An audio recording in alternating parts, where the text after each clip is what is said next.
ముగ్గురిని యేసుక్రీస్తు ప్రత్యేకించాడు. ఎవరు? పేతురు, యోహాను, యాకోబు. ఈ ముగ్గురు కూడా 12 మంది శిష్యులలో వీరిని ఏమని పిలిచారంటే ఇన్నర్ సర్కిల్ అని పిలిచారు. 12 మంది శిష్యులలో ముఖ్యులు, ప్రధానమైన వారు అని పేతురు, యోహాను, యాకోబు. ఈ ముగ్గురు కూడా యేసుక్రీస్తుకు ఇన్నర్ సర్కిల్. జాగ్రత్తగా మీరు పరిశీలన చేస్తే గెత్సెమనే తోటలో కూడా శిష్యులందరూ వచ్చినప్పటికీ పేతురుని, యోహాన్ని, యాకోబును తీసుకెళ్ళాడు. కొంత దూరం అయిన తర్వాత వాళ్ళతో చెప్పాడు, శిష్యులతో కూడా చెప్పాడు, మీరు మెలకువగా ఉండి ప్రార్థన చేయండి అని చెప్పి రాత్రివేత దూరం వెళ్ళి యేసు ప్రార్థన చేయటం మనం చూస్తాం. 12 మంది శిష్యులలో ఈ ముగ్గురు కూడా యేసుక్రీస్తు దృష్టిలో ప్రధాన శిష్యులు, ముఖ్యమైనటువంటి శిష్యులు. యేసుక్రీస్తును బహుగా అర్థం చేసుకొని యేసుకు బహు దగ్గరగా ఉన్నటువంటి శిష్యులు పేతురు, యోహాను, యాకోబు. వీళ్ళ ముగ్గురిని కూడా యేసుక్రీస్తు ఆ రోజు కొండపైకి తీసుకెళ్ళాడు. కొండపైకి తీసుకెళ్ళినప్పుడు బైబిల్ సెలవిస్తుంది, యేసుక్రీస్తు రూపాంతరము చెందెను. అనగా యేసుక్రీస్తు మీదకు తన మహిమ దిగి వచ్చింది. ఎప్పుడైతే దేవుని మహిమ యేసుక్రీస్తు మీదకు దిగి వచ్చిందో, ఆ మహిమతో నింపబడినటువంటి యేసుక్రీస్తు యొక్క వస్త్రములు బహు ప్రకాశముతో నిండిపోయినాయి. అలా బహు ప్రకాశముతో యేసయ్య వస్త్రము ప్రకాశిస్తూ ఉన్నప్పుడు ఇద్దరు పరలోకము నుంచి దిగొచ్చారట. ఎవరు వారు?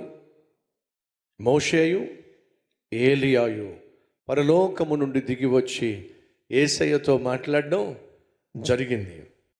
అలా యేసయ్యతో మోషే, ఏలియా మాట్లాడుతూ ఉంటే ఎవరు చూశారు? ముగ్గురు శిష్యులు చూశారు. క్రైస్తవ సమాజమా, శుభవార్త ఏమిటి? ఆ శుభవార్త, మనం మరణించినా సరే మనం తిరిగి లేస్తాం. ఎందుకని? మోషే మరణించాడు కానీ తిరిగి లేచాడు. మనిషి మరణించిన తర్వాత మళ్ళా జీవితం ఉందా? మనిషి మరణించిన తర్వాత ఏం జరుగుతుంది? మనిషి మరణించిన తర్వాత, సమాధి చేయబడిన తర్వాత అంతటితో మాయమైపోతాడా, కనుమరుగైపోతాడా అనే ప్రశ్నకు బైబిల్ ఇచ్చే జవాబు ఏంటో తెలుసా? కానే కాదు. మనిషి మరణమైన తర్వాత దేవుణ్ణి విశ్వసించినట్లయితే దేవునితో నివసించడానికి పరలోకానికి వెళతాడు. దేవుణ్ణి తిరస్కరించి ఇష్టానుసారంగా జీవించినట్లయితే తాను జీవించిన ఇష్టానుసారమైన జీవితాన్ని బట్టి అతడు శిక్షించబడ్డానికి కొనిపోబడతాడు. యేసుక్రీస్తునందు విశ్వాసం ఉంచిన వారు మరణించినను తిరిగి లేస్తారు అని బైబిల్ సెలవిస్తుంది. అంటే మనం మరణించిన తర్వాత తిరిగి లేస్తాము అని చెప్పడానికి ఇదిగో ఇది చక్కని నిదర్శనం. ఏమిటది? మోషే మరణించినా సరే తిరిగి లేచాడు. మోషే మరణించినా సరే తిరిగి లేచాడంటే, మళ్ళీ కనిపించాడు అని అంటే అర్థం ఏమిటి?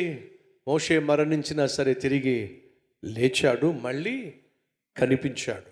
అనగా దేవుని బిడ్డలమైన మనము మరణించినా సరే లేస్తాం, మనమందరం కూడా మళ్ళీ కనిపిస్తాం, ఒకరిని ఒకరు కలుసుకుంటాం. అక్కడ మోషే, ఏలియా కలిసి వచ్చారట. మోషే ఏమో గొప్ప నాయకుడు, ఏలియా ఏమో గొప్ప ప్రవక్త. వీళ్ళు మళ్ళా భూమి మీదకు దిగొచ్చారు. అంటే అర్థం ఏమిటి? వీళ్ళు భూమి మీదకు దిగొచ్చారంటే వాళ్ళు ఎక్కడున్నారు? దేవుని దగ్గర ఉన్నారు.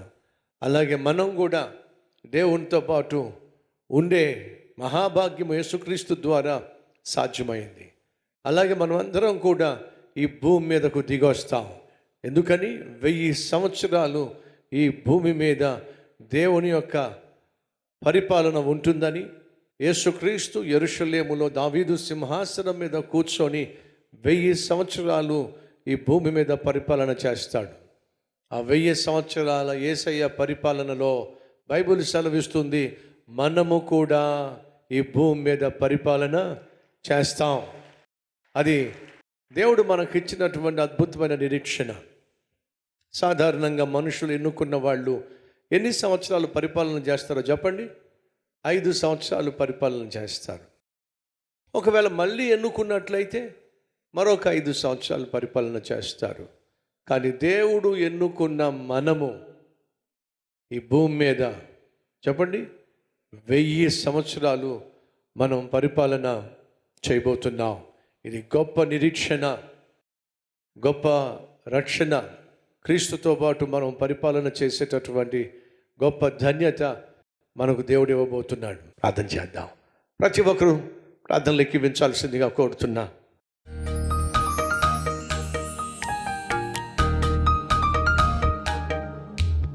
మా మీద జాలి పడయ్యా, మా నిస్సహాయ స్థితి చూడు నాయనా, మా కుటుంబాన్ని కనికరించయ్యా.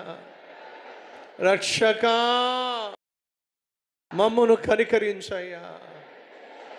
ఉద్యోగం లేక బాధపడుతున్న బిడ్డలను కనికరించయ్యా. గర్భఫలము లేక అల్లాడుతున్న దంపతులను కనికరించయ్యా. ఏకాంగులను కనికరించి సంసారులుగా చేయి నాయనా. ఆర్థిక సమస్యల్లో చితికిపోయిన వారిని కనికరించయ్యా. ఏదో ఒక మార్గం తెరిచి ఆర్థికంగా స్థిరపరుచయ్యా నాయనా. రక్షణ లేని ఆ భర్తను, ఆ భార్యను, ఆ బిడ్డను కనికరించి రక్షించు నాయనా. మా బిడ్డలో నీ కాడి మోయాలి, నీ సేవ చేయాలి, నీ సాక్షులుగా జీవించాలి. అద్భుతం చేయ్యా. ప్రతి ఒక్కరి సమస్యకు పరిష్కారం, కష్టానికి కన్నీటికి కావలసిన పరిష్కారం దయచేసి మీ నామాన్ని మహింపరచుకోమని, ఏకే మహిమ ఘనత ప్రభావములు అర్పిస్తూ యేసునామం పేరట వేడుకుంటున్నాం తండ్రి. ఆమెన్.